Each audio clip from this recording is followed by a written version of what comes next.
मैं जहाँ तक जानती हूँ हमने कभी ये कास्ट डिस्क्रिमिनेशन फेस ही नहीं किया। क्या हुआ कि वेस्ट पाकिस्तानी हमें स्पेशली हमें आई मीन हिंदूज को तो वो इंसान ही नहीं मानते थे, लेकिन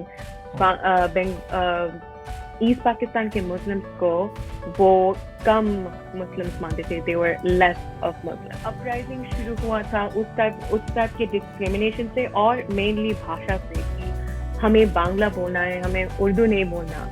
तो वहाँ से द मेन अपराइजिंग बिगैन। 1971 से लेके 1981 तक 512 Hindus would migrate to India from Bangladesh daily. 438 during 1981 to 1991 daily. और 2001 से लेके 2012 तक 774 persons left the country daily. और आज की जो estimation है that would be around 600 daily. और ऐसी जो migrations है ये economic reasons के लिए नहीं होती, it's because of constant religious persecution.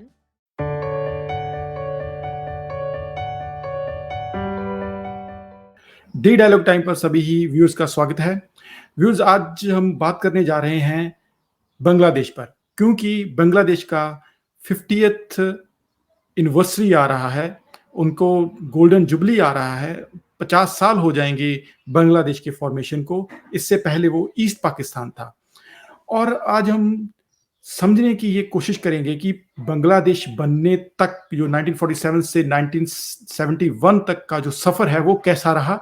उस सफर में वहाँ क्या क्या परिस्थितियां बनी जिसके कारण बांग्लादेश बनने की नौबत आई, और उसके बाद 1971 के बाद बांग्लादेश कैसा है।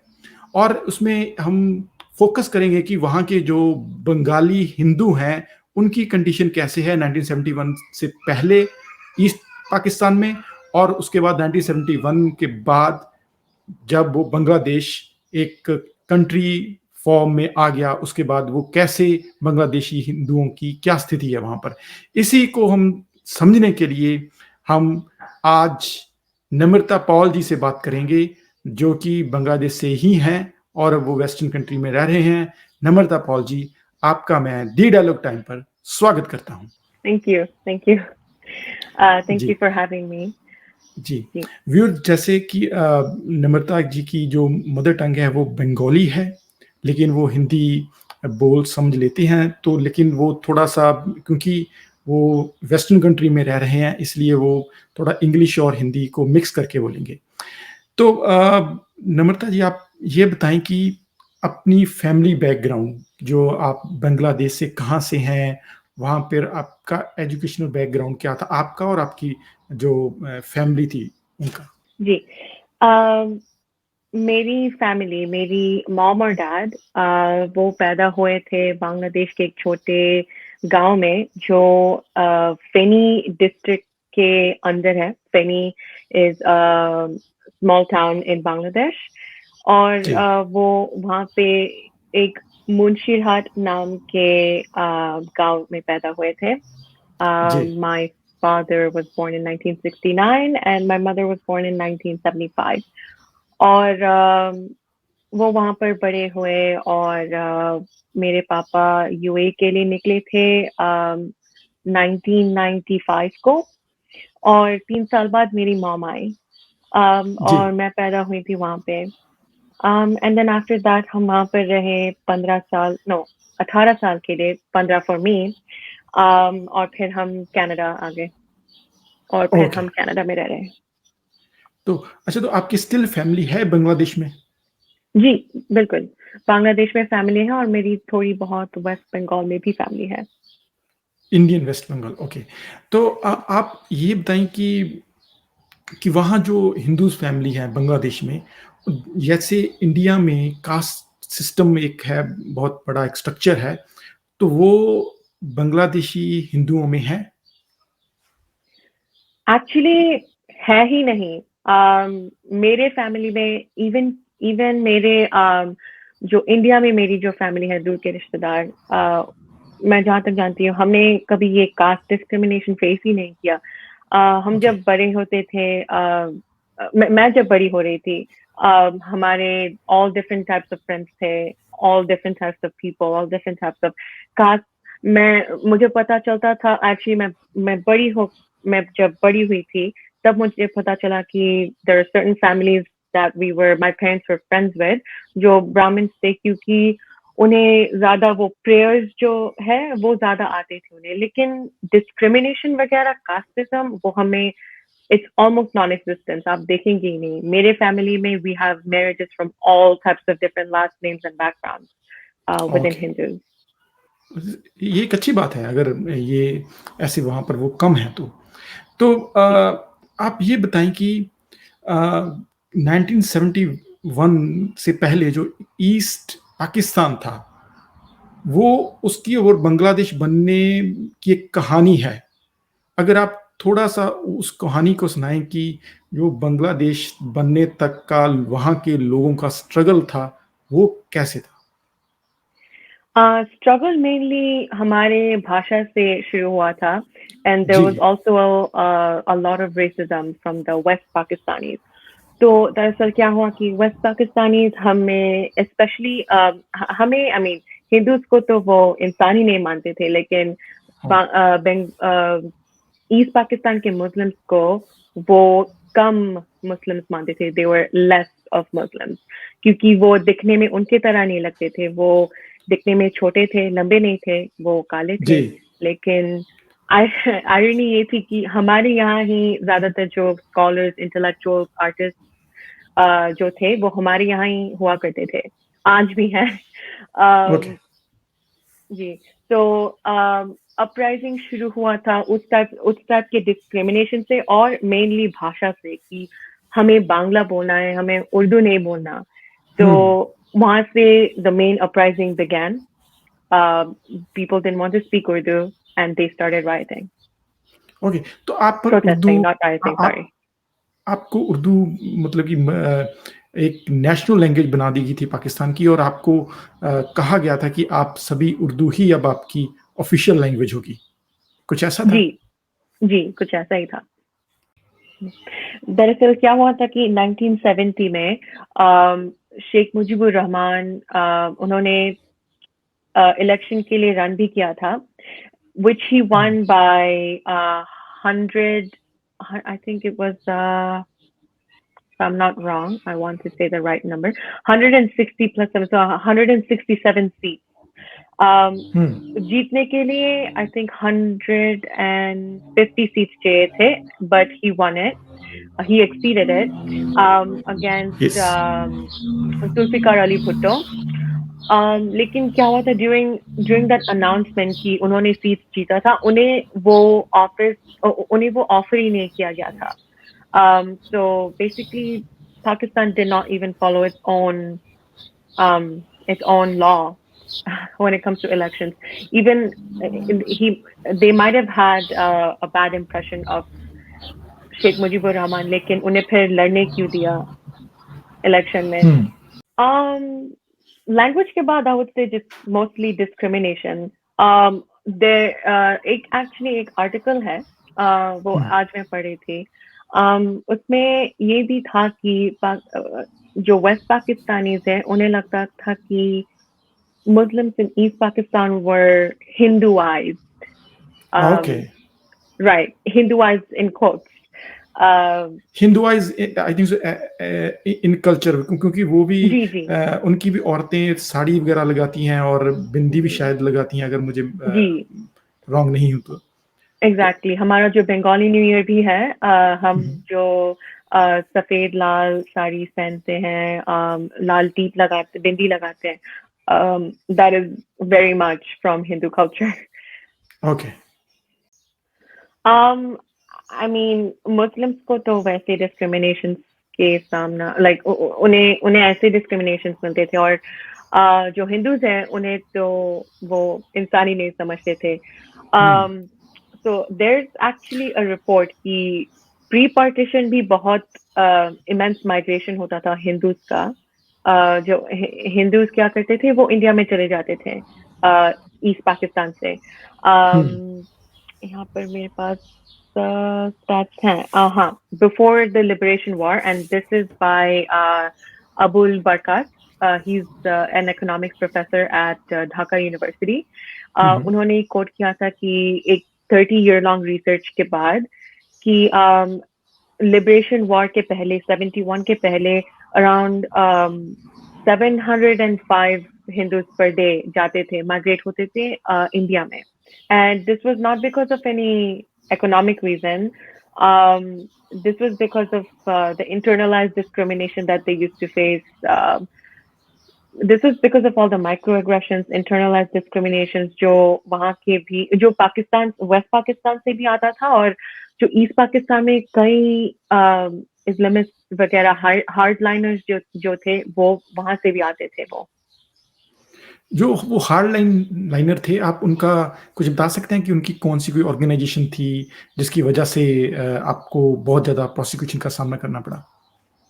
जी जमाते इस्लामी एक ऑर्गेनाइजेशन है, it's a hardliner Islamist like an establishment. वो आज भी है बांग्लादेश में, they're quite prevalent. उन्हें बहुत political support मिलती है from the ground. और वो ओरिजिनेट हुआ था बांग्लादेश में पाकिस्तान से, वो कभी गया ही नहीं था. आज वो बहुत सारे मदरसे चला रहे हैं. उनका एक स्टूडेंट विंग भी है. और बेसिकली वो बहुत हेट प्रोपेगेट करते हैं स्पेशली टुवर्ड्स हिंदूज. बोलते हैं कि हम आइडल वर्शिप करते हैं, हम अच्छे नहीं हैं, ये वो बेसिकली. तो उस वो आपके ऊपर कोई वायलेंस वगैरह भी करते थे? तब की मुझे I don't have actual articles about that, but Noakhali rights एक incident हुआ था Noakhali rights. It's basically I can read it. It was by Time and First Post. It's as a spillover of Direct Action Day in Kolkata, led by the Muslim League. By Surawardi and Jinnah, 5,000 to 10,000 Hindus in Noakhali were massacred. Thousands forcibly converted and disenfranchised, and hundreds of girls raped on the Hindu holiday of Lakshmi Puja. This is 1946. And this was reported by the Time and First Post. Okay, means कि 1947 से पहले से ही वहाँ पर हिंदुओं के लिए रहना मुश्किल होना शुरू हो गया था. और आपको मैं इसके साथ ही आप एक और बात बताता हूँ कि मैंने एक बुक पढ़ी थी, बुक है purifying the land of pure. उसमें जो पाकिस्तान के जो पहले लॉ मिनिस्टर थे जो एक हिंदू थे, बंगाली थे, जोगिंदर नाथ मंडल, उनके बारे में वो एक इसमें जिक्र किया हुआ है कि in May 1950, Pakistan Law Minister Joginder Nath Mandal confidentally told an Indian reporter that most Hindus in the new country, Eastern Wing, felt they had no place in Pakistan. और ये बात एक लॉ मिनिस्टर कर रहा है, और ये जोगिंदर नाथ मंडल जो बंगाली हिंदू थे और बाद में ये इंडिया वापस आ गए थे और वो फिर इंडिया में ही रहे, वो दोबारा बांग्लादेश में वापस नहीं गए. ओके नम्रता जी, आप ऐसा बताएंगे कि 1971 में और या उसके बाद या पहले जो आप डिस्क्रिमिनेशन वर्ड यूज कर रहे हैं हिंदुओं के लिए, वो डिस्क्रिमिनेशन की क्या डेफिनेशन है आपके हिसाब से? आप किसे आप वो डिस्क्रिमिनेशन कह रहे हैं? वो कैसे डिस्क्रिमिनेट होते थे हिंदूज, वहाँ के बंगाली हिंदूज? जी जरूर, मैं एक एग्जांपल दे सकती हूँ. दिस इज अ वेरी, ये बहुत ही एक how do I say it? It's a very gore example. Gore का मतलब हिंदी में मुझे नहीं पता, लेकिन मैं बोलूंगी. So क्या हुआ था 1971 वॉर के टाइम पे पाकिस्तानी आर्मी पूरे ईस्ट पाकिस्तान में बहुत सारी जगहों में चेक पॉइंट्स रखते थे. उन चेक पॉइंट्स में बसेस से उतरने के बाद जो the men, they were basically lined up, and then Pakistani army क्या करते थे, जो आपको पता है लुंगी क्या होती है? जी जी. जी, so Bengalis wear that a lot. It's very common in our culture traditions.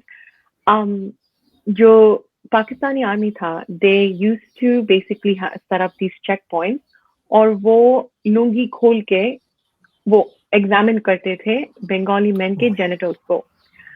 अगर अगर ये आदमी जिसको एग्जामिन कर रहे थे वो, इफ दे आर सर्कमसाइज, उन्हें वो जाने देते थे, क्योंकि उससे पता चलता था कि दे वर मुस्लिम।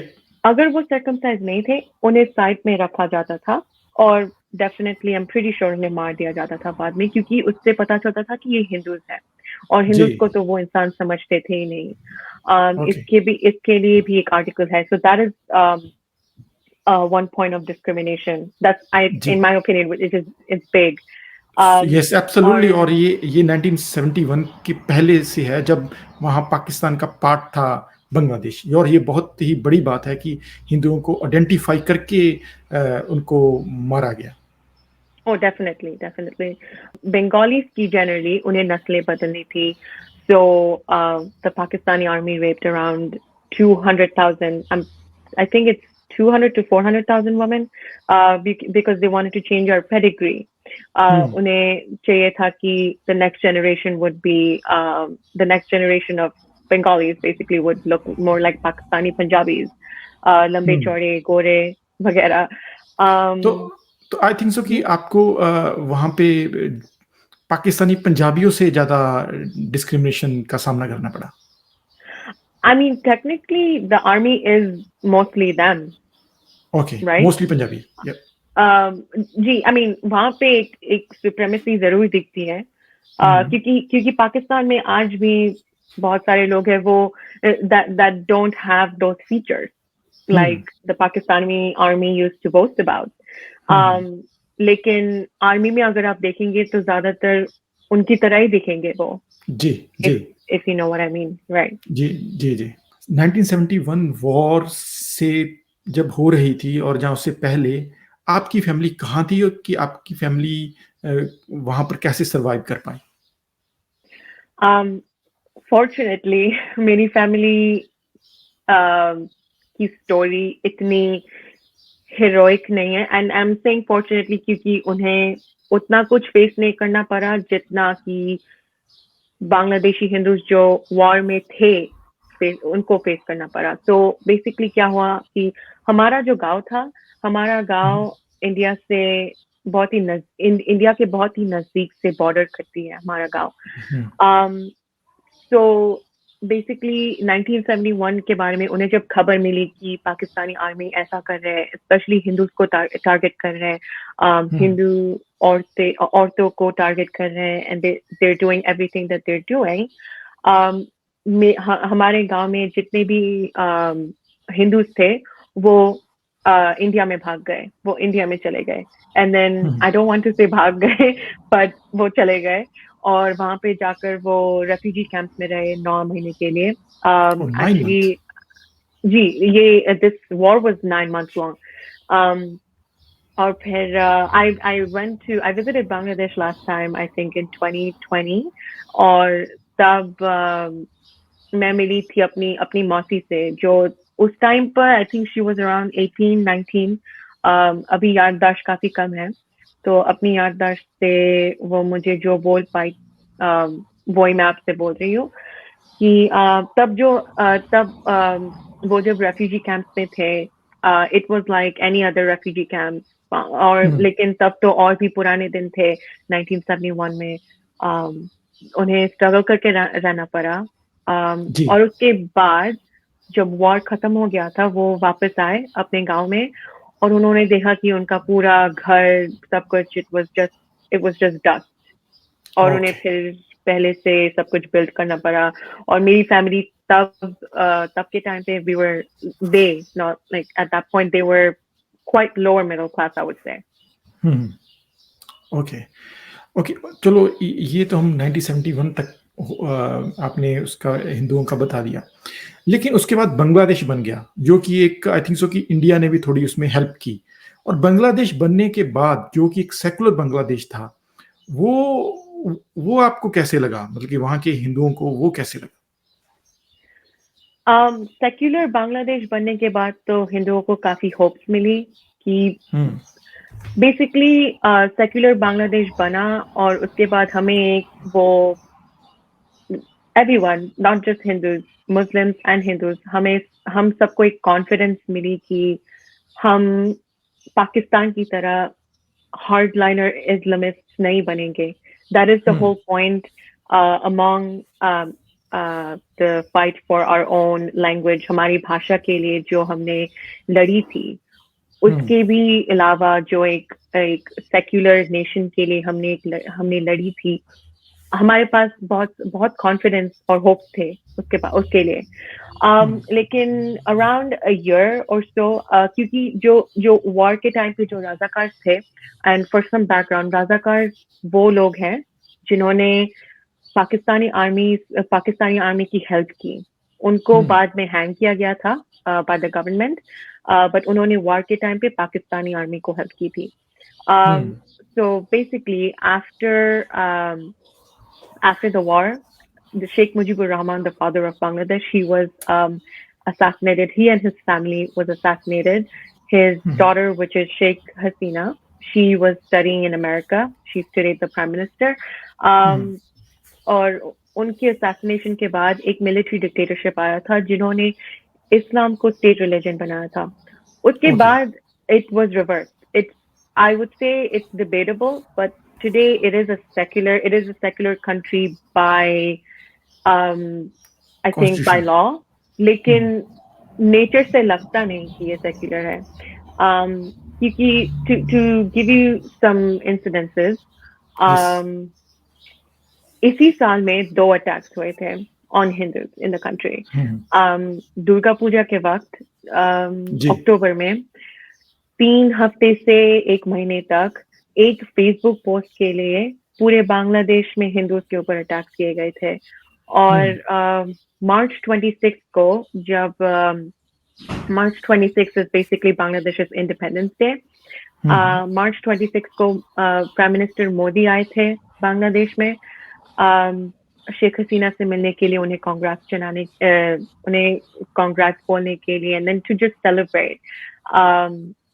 लेकिन जो बांग्लादेश में जो हार्डलाइनर मुस्लिम्स है, उन्हें ये सहा नहीं they couldn't bear it. और उन्होंने क्या किया, बहुत सारे मंदिरों को उन्होंने तोड़ डाले.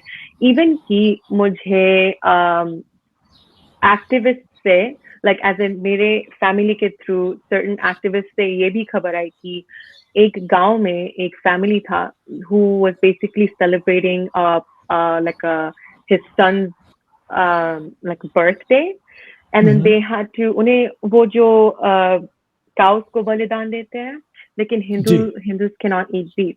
So उन्होंने क्या किया, they basically killed a cow and then left the head of the cow in front of a temple, एक गांव में. This was earlier this year, back in March.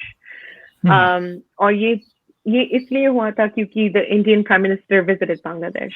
और जो अक्टूबर में हुआ था, it was only because of a Facebook post. Okay, तो आपके कहने का मतलब है कि 1971 के बाद भी जो हिंदुओं के लिए जो माहौल है कुछ खास अच्छा नहीं रहा.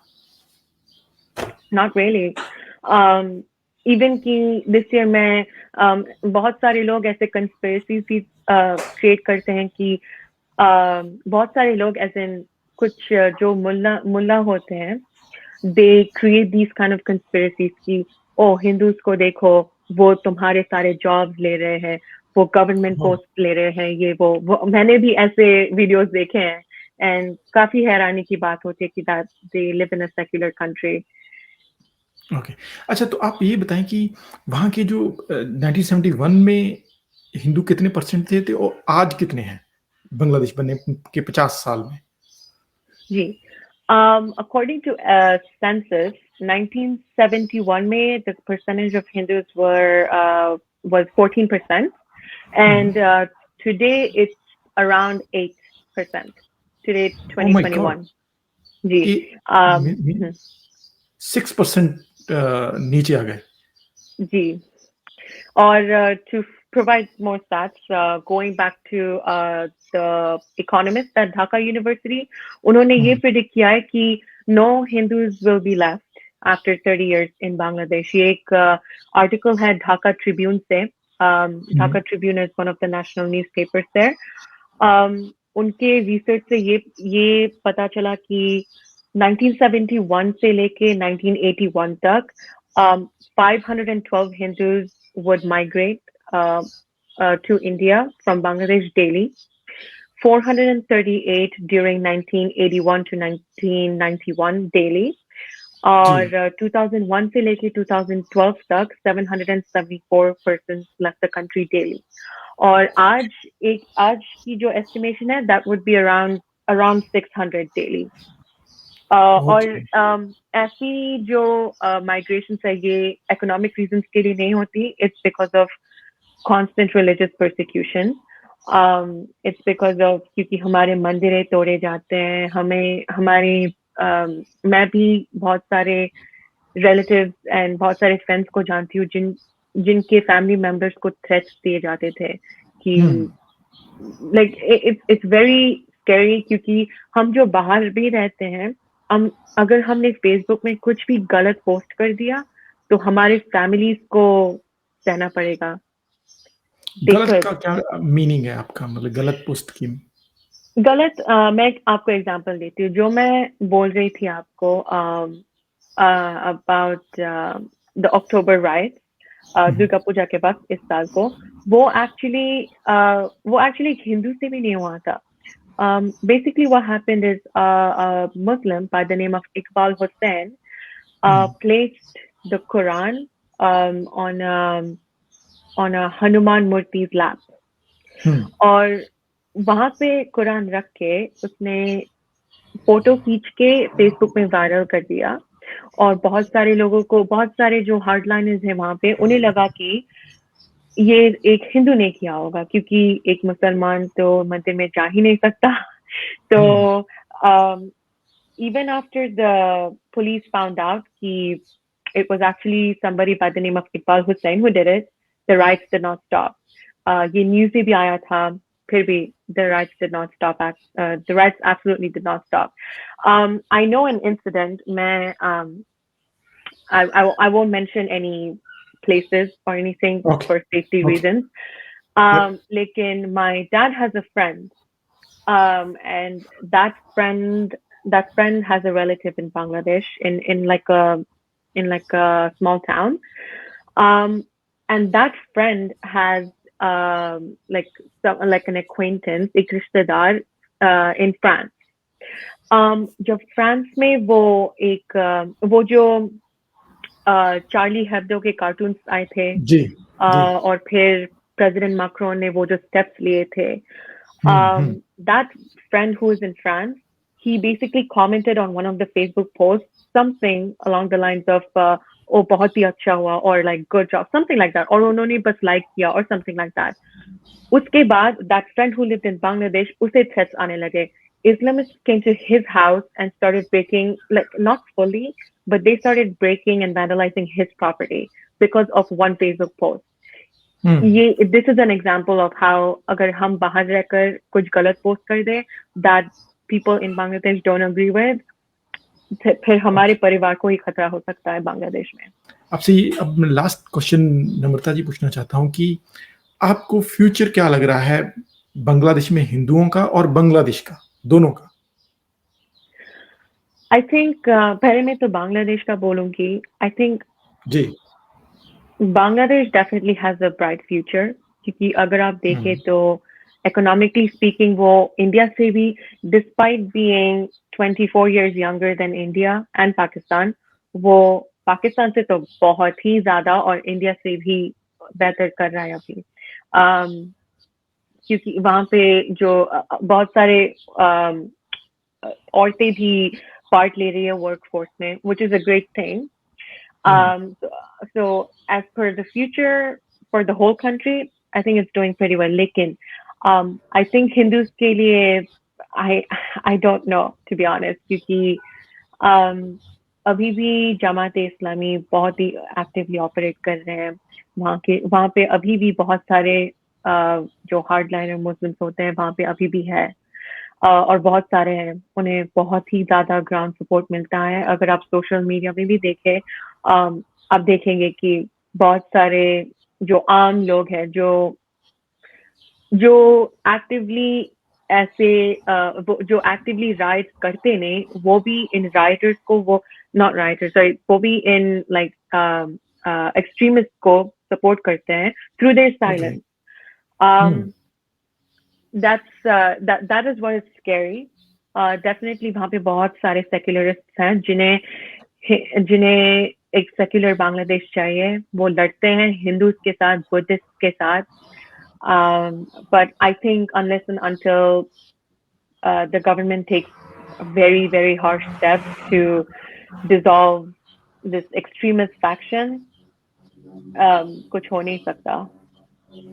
ओके, थैंक यू नम्रता जी, आपने अपना वक्त निकाला और आपने बहुत ही अच्छे से जो वहाँ के हिंदुओं की कंडीशन है आपने बताई, और हिंदुओं की ही नहीं, उसके अलावा आपने बांग्लादेश बनने से पहले वहाँ के जो हालात थे वो कैसे बने, और उसको आपने बहुत अच्छे से एक्सप्लेन किया.